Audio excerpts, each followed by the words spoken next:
नमस्कार दोस्तों, GATE fundamental strength of material lecture 7 में आपका बहुत बहुत स्वागत है। यहाँ पर हम बात करेंगे चैप्टर 1 स्ट्रेस एंड स्ट्रेन की, और यहाँ टॉपिक हमारे रहेंगे स्ट्रेन और लोकल स्ट्रेन। तो स्ट्रेन क्या है और लोकल स्ट्रेन क्या है, कब हमें ये यूज़ करना है और कहाँ हमें यूज़ करना है, इसके बारे में हम बात करेंगे। तो जैसा कि सबसे पहले हम बात कर रहे हैं स्ट्रेन की, और यहाँ पर मैंने कंसीडर किया है एक प्रिज्मेटिक बार जिसकी लेंथ L है, जैसा कि आपको दिख रही है। L को हम बोलेंगे ओरिजिनल लेंथ और अनडिफॉर्म्ड लेंथ भी हम इसको बोलेंगे। वहीं पर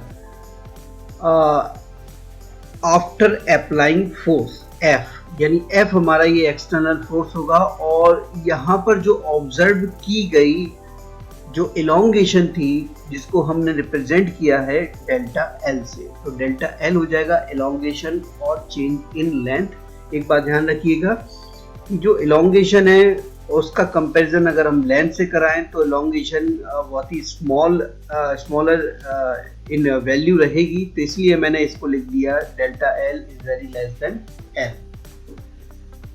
अब हम बात करते हैं measure the amount of deformation की। अगर हम बात करें तो एक तो हम एलोंगेशन की बात करें कि एलोंगेशन हमारी इसमें हुई, पर अब हम बात कर रहे हैं कि measure of the amount of deformation, तो हमारे को इंट्रोड्यूस करना पड़ेगा एक रेशियो जो कि होगा चेंज इन लेंथ कितना हुआ इस बार में, यानी delta L divided by small l। ये क्वांटिटी जो हुई उसी को हम क्या बोलेंगे, स्ट्रेन बोलेंगे। जैसे कि मैं लिख देता हूं स्ट्रेन, और ये क्वांटिटी रहेगी डायमेंशन लेस क्वांटिटी रहेगी। अब इसके बारे में और बात कर लेते हैं। ये डिफॉर्मेशन कब तक वैलिड रहेगी, जब तक एप्सिलॉन, इसको एप्सिलॉन से डिनोट किया गया है, epsilon is constant over the entire length of the bar. यानी हम कह सकते हैं कि जब ये इक्वेशन तब तक वैलिड है जब तक कि एप्सिलॉन इज कांस्टेंट। वैलिड मैं लिख देता हूं उसको, valid only if epsilon is constant over the entire length, over the entire length of the bar. ये हमारी स्ट्रेन की डेफिनेशन हो गई। अब इसका एक एग्जांपल देख लेते हैं कि किस तरीके से हम काम करेंगे। जैसे कि हम जानते हैं स्ट्रेन की डेफिनेशन हमने लिखी change in length upon original length, और ये हम बात करेंगे इसके एक एग्जांपल की। एग्जांपल ले लेता हूं मैं कि मान लीजिए लेंथ ऑफ स्पेसिमेन जो हमने लिया उसकी लेंथ थी 1 मीटर। 1 मीटर हमारा 1000 mm भी हो सकता है, और चेंज इन लेंथ जो इसमें ऑब्जर्व हुई आफ्टर अप्लाइंग द फोर्स वो हमारी हुई 0.5 mm। तो according to this formula epsilon delta L upon L, ये हमारा हो जाएगा 0.5 mm divided by 1000 mm। mm से mm कैंसिल आउट हो जाएंगे, और इसको हम ऐसा भी लिख सकते हैं, एक जीरो को मैं ऊपर की तरफ अगर मैं शिफ्ट करूं तो इस इक्वेशन को इस तरीके से लिख सकते हैं। मैं अभी फिलहाल 10 से इसको डिवाइड कर रहा हूं तो 100, इसको इस तरीके से भी लिखा जा सकता है। मैं यहाँ पर आपको परसेंटेज के फॉर्म में बताना चाह रहा हूं, तो ये 0.05% ये हो जाएगा। यानी इसको हम बोल सकते हैं, ये हमारा हो जाएगा this is a strain of 0.05%, इसको हम बोल सकते हैं।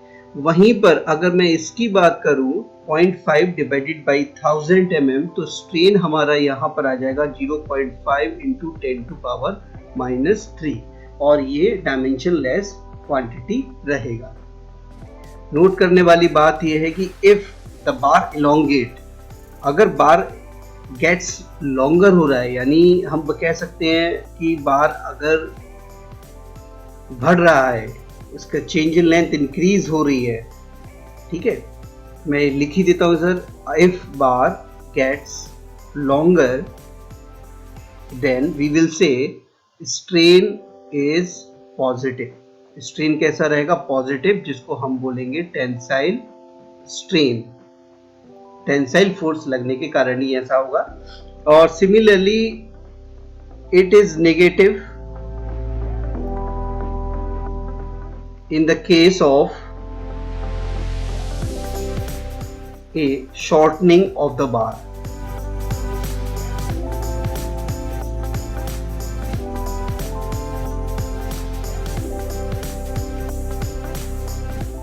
इसको मैंने पूरा लिख दिया, शॉर्टनिंग ऑफ द बार।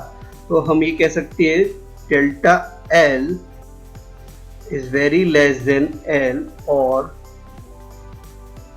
जो वैल्यू हमारी स्ट्रेन की आएगी वो वेरी लेस देन 1 आएगी। यहां पर हम कंसीडर क्या कर रहे हैं? वी कंसीडर ओनली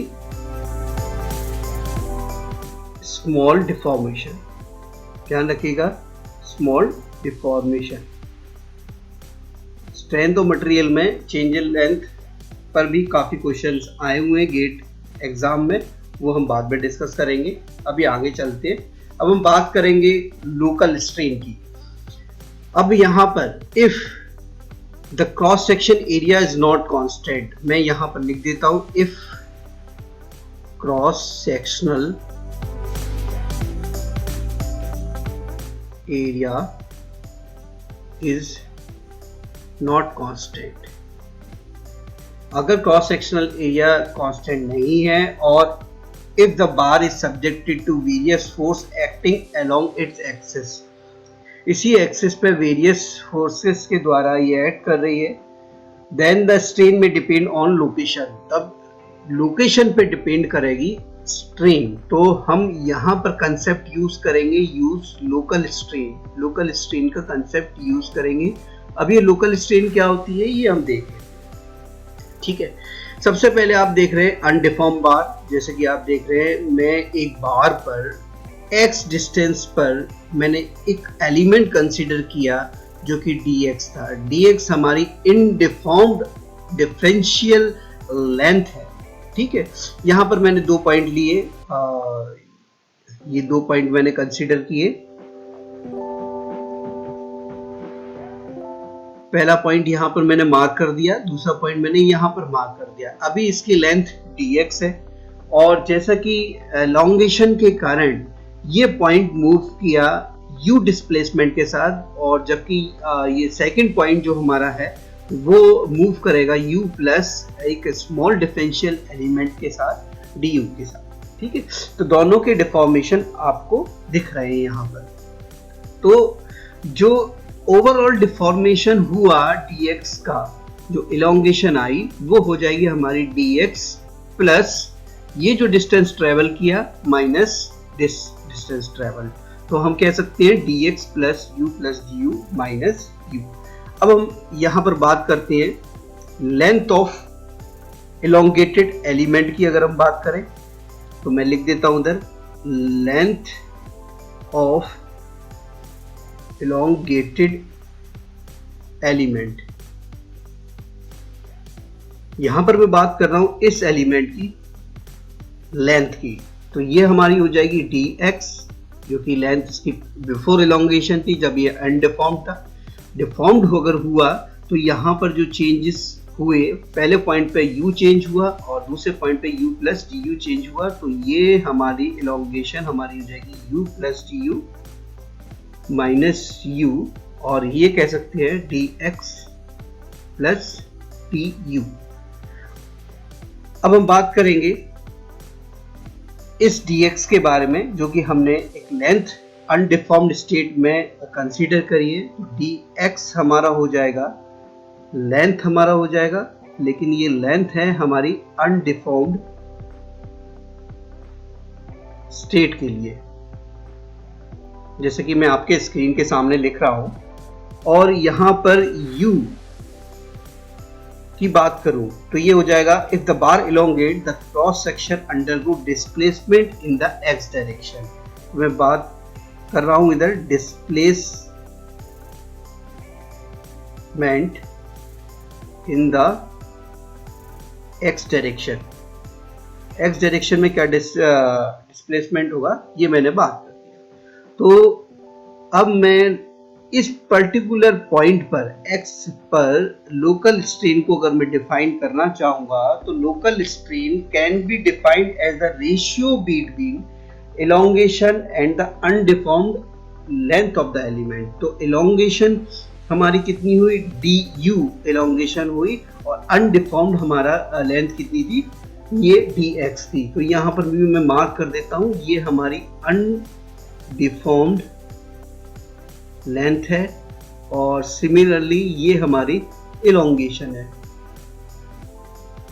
तो लोकल स्ट्रेन को अगर मैं डिफाइन करूं, ये मैंने बोल दिया लोकल स्ट्रेन। तो लोकल स्ट्रेन की डेफिनेशन में देखूं तो ये हो जाएगी elongation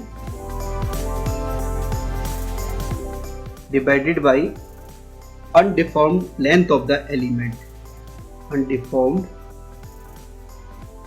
लेंथ ऑफ एलिमेंट, ये डेफिनेशन मैंने लिख दी। तो इस डेफिनेशन के अकॉर्डिंग ये वैल्यू हो जाएगी मेरी du अपॉन dx हो जाएगी, और ये इक्वेशन हमारी लोकल स्ट्रेन के लिए हमें मिल गई। तो लोकल स्ट्रेन और ओरिजिनल और स्ट्रेन दोनों हमने पढ़ लिया है, ठीक है। अब यहां पे बात करिए, अगर u पता हो आपको, u या इसको कह ले ux कह ले, तो if ux is known then epsilon x can be determined through differentiation. अगर आपको ये value displacement in x direction पता है तो आप डिफरेंशियल करके local strain in x direction निकाल सकते हैं और वाइस वर्सा, ठीक है। यहाँ पर बात नोट करने वाली ये है कि ux यानी डिस्प्लेसमेंट इन x डायरेक्शन और local strain at point x, ये डिस्क्राइब कर रही हैं हमारे को ज्योमेट्री। तो मैं लिख देता हूं इधर, describe the geometry of the deformation.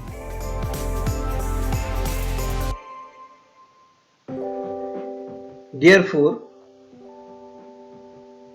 they are called kinematic quantities.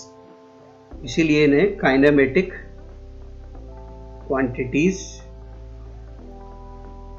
बोला जाएगा। आगे चल के देखते हैं समरी।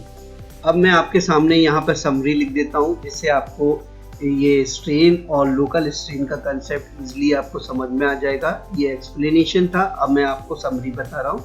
सबसे पहले मैं अगर बात करूँ स्ट्रेन की, तो स्ट्रेन हम बात करें तो स्ट्रेन हमारा होगा du अपॉन dx, ये जो कि लोकल स्ट्रेन होगा।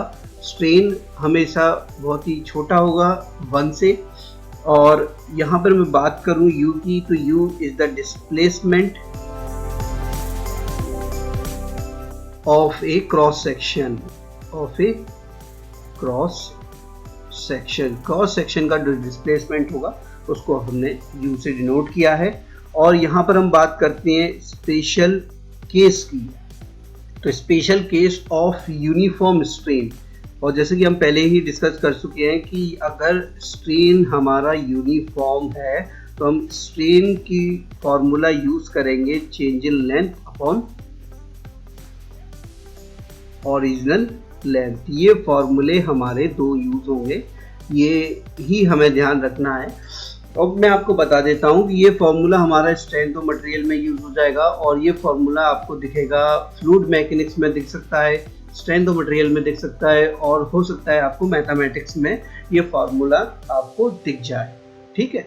और इसी के साथ ही हमारा ये लेक्चर खत्म होता है। नेक्स्ट हम बात करेंगे आगे के चैप्टर के बारे में, स्ट्रेस एट ए पॉइंट के बारे में। तो आप इसको सब्सक्राइब करना ना भूलिए। Thank you very much.